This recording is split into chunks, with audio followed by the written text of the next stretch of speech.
Alright, it's been over 24 hours since Tom Aspinall has had one of the best performances of his career, defending his interim title, but Jon Jones is nowhere to be seen. Where is this guy? Is he under an octagon? Is he in rehab? Or is he just ducking Tom Aspinall? And if you clicked on this video trying to get some sort of hope that Tom Aspinall and Jon Jones would happen, I would say hold your breath, because we now found out Jon Jones's new excuse that he posted on Twitter as to why he's not going to fight Tom Aspinall. I want to talk about all this because last night Tom Aspinall had a great performance against Curtis Blades. Obviously knocked out Curtis Blades 1 minute into the first round. I had already made a video reacting to it, but you know, like I said in that video, didn't think it was an early stoppage. I already talked about this yesterday, but I don't think it was that much of an early stoppage. Was Curtis totally out? No, but I don't think it would have been much time afterwards till when he was out. But he has the fight against Curtis Blades, right? And obviously that fight shouldn't even have happened. I mean, when is the last time an interim champion actually defended their belt? Normally they just go right to the champion, right? So you would assume that Tom Aspinall would probably just wait till November. But of course, that's not the problem, because we know that obviously Jon Jones was supposed to fight Stipe back in November of 2023, but then he had to pull out because he had a really bad injury to his pec. Then obviously Sergey and Tom fought for that interim title. We saw Tom Aspinall also knock out Sergey Pavlovich pretty early in a round 1. So yeah, now he's had 2 title wins in the heavyweight division, more wins in the heavyweight division than Jon Jones actually has. So my question is, where is Jon Jones, guys? Does anybody know where this guy is? This is just getting more ridiculous by the day. And I'm not your typical Jon Jones hater. I've gotten accused in the past for glazing Jon. So when I'm saying this, guys, I'm not trying to be a hater. I'm not a guy that comes out of the woodworks just to shit on everything. Stipe hasn't fought in years, and I hate to disrespect Stipe because he is one solid dude, but the facts are the facts, and he shouldn't fight for a title. He won't even fight anybody else. He will only fight Jon Jones. So I don't exactly feel super bad for Stipe because he has been the most complicated person in this whole thing. I mean, he is underratedly more complicated than Jon Jones. Like, he has been healthy for 4 years, and this guy has not fought one time. And why, you might ask? Somehow, just because Jon Jones picked him in a line full of dead corpses, he digged up this old man from the MMA grave and is now going to beat him on November, because that's what's going to happen. We know Stipe is not going to beat Jon Jones, even though I do think Stipe in his prime would have caused problems for Jon Jones. But it's pretty known fact that Stipe, after the Francis fight, kind of stopped MMA, kind of stopped training so much, and became a full-time firefighter, and then came back out of the woodworks to fight Jon Jones. And I'm sure he's been training a lot, but at the end of the day, he is like 43 years old. So as much as I love Stipe, this has nothing to do personally with him, but the truth is the truth. Tom needs that title shot, and it would be a massive fight. And I want to talk about the matchup real quick because I think Tom Aspinall would win. And as I've said in the past, I am not your typical Jon Jones hater. As I just said, I picked Jon Jones over Cyril Gane, and at the time people were criticizing me for that pick, and I still think there's a lot of people that Jon Jones can beat at heavyweight. However, Tom Aspinall is not one of them. I think Tom Aspinall finishes him rather early. Jon Jones, if you look at what his weakness is, he's a very well-rounded fighter, but he has one particular weakness, and that is the boxing, right? We saw it against Dominic Reyes. He caused Jon Jones problems, pushing him back and getting him into boxing range. We saw Dominic Reyes land uppercuts and really hurt Jon Jones at times. But then it gets even richer because Jon Jones, yes, has a new excuse as to why he's not going to fight Tom Aspinall. Here we see a tweet from none other than Jon Jones where he says supply and demand at its finest. I love it. This was tweeted about 12:50, so about 12 or so more hours after Tom Aspinall beat Curtis Blades. And supply and demand obviously refers to business. And I think what he's trying to say is, look, like, I will supply it if there's a big enough demand, and the demand means money. It doesn't mean fans, because fans on Twitter harassing Jon Jones doesn't fucking change his life. He means money, and I suspect that this is another one of those incidents where we saw with Francis Ngannou, where he asked for a lot of money, and just judging off of what Jon Jones has been doing with his career, it seems to me that he's at a point where he's like, look, I'm fine not fighting, you better offer me a lot of money. And I think the UFC really have to follow what this guy is saying, and that's honestly why I think that Stipe is going to fight Jon Jones. I think they're worried that Jon Jones is just going to leave the UFC, or at least not fight anymore and retire. Jon Jones is like that guy from work that comes in once a week that is asking for a raise. Like, are you serious, bro? Like, come on. How do I see the fight going? I think that Tom Aspinall would probably, you know, similarly push Jon Jones back. He is more used to being a heavyweight. Jon Jones is a one fight a heavyweight, and it was 2 minutes long. Plus, he hasn't been able to train in like 8 months or so. So the movement is going to be in Tom Aspinall's side, because even Jon Jones himself said he felt a little weird on the feet against Cyril Gane. And we just see Tom Aspinall, whoever he touches, he puts down. It's because of his timing, his speed, and of course his power, but I think it's mostly his speed and his timing. And I do want to say, however, that Jon Jones actually does have a pathway to victory here. I think the jab is going to be the key factor to beating a guy like Tom Aspinall. But I think a fighter that has good boxing and a fighter that also has good takedown defense, I think they're going to be able to beat Tom Aspinall, right? I think that's definitely his weakness. Not that Sergey Pavlovich specifically has a good jab, but I do think he is the riskiest matchup for a guy like Tom Aspinall, just because of the sheer power, and of course he has a good ground game as well. He just doesn't show it, even if he's losing for 15 minutes straight on the feet. But yeah, I wanted to watch this clip real quick of Tom Aspinall putting his balls on the table of the media desk. Like, seriously, Tom, relax. I don't want my video age restricted, but I'm about to show you guys anyway. Let's take a look at it. Kind of pushed Alex Pereira's dreams of coming up to heavyweight down a bit. Oh, no, I don't think so.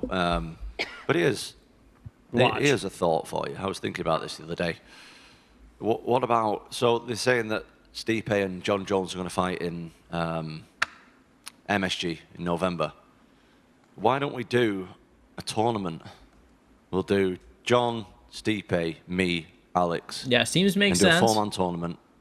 Two fights in one night. 2 fights. And let's find out who the real heavyweight champion of the world is. So as you can see, Tom Aspinall's even willing to fight John Jones. 2 fights, 1 night. Both of these guys fight at MSG. And I'm sure, because obviously Tom Aspinall has a lot to gain from a win from John Jones. Like, that would be a life-changing fight for him. Even if he loses, he's probably going to make a lot of money, you know what I mean? And while I am pretty confident that Tom Aspinall would beat John Jones does stand a chance himself. So I want to send a message to John Jones if you're watching this. This is coming from a guy who has defended you in the past, right? Like, this is me. I'm not a hater. I'm not here just trying to shit on everything the UFC puts out. I'm just here to give facts, and I give plenty of praise, believe me. But here, I cannot. We need to see this fight in November. Like, there's no more delaying it. Like, this is just becoming laughable. Please. This is like Mike Tyson and Jake Paul. Like, okay, it's not that bad, but still. Like, Stipe, honestly, like, look, Stipe needs a warm-up fight first. Give him, like, a Tai Tuivasa. Like, can we do that? That would be hilarious. Nah, but in all seriousness, look, John Jones, you need to get your stuff together. We need to see this fight. I know it's a risky fight, but please, I'm begging you, I will buy the pay-per-view twice. But hopefully it does happen at some point. Hopefully John Jones actually does decide to fight Tom Aspinall, because Tom Aspinall is the interim champion. He does deserve it, and John Jones is the greatest of all time, period. I think he's #1, and I think anybody actually trying to throw any shade at his legacy is just a complete moron. Like, obviously I've seen some narratives like, oh, he beat middleweights and things like that. Like, guys, come on, dude. John Jones is one of the greatest of all time. Like, there's no fucking denying it, unless you want to use steroids as an excuse, and that's totally fine and that's fair. But if you're not going to use steroids as an excuse, he's #1, undebatably. Just look at the resume, look at the finishes, look at the people he fought, look how long he's been around, look how long he's been champ. But guys, thank you guys for watching. Make sure you guys check out my last video where I talked about UFC 304. I reacted to all the events there. And also check out my video where I talked about UFC Noche's card getting announced and my thoughts on it, being a little bit disappointed. Thank you guys for watching. You guys are the best fan base in MMA, and I'll see you guys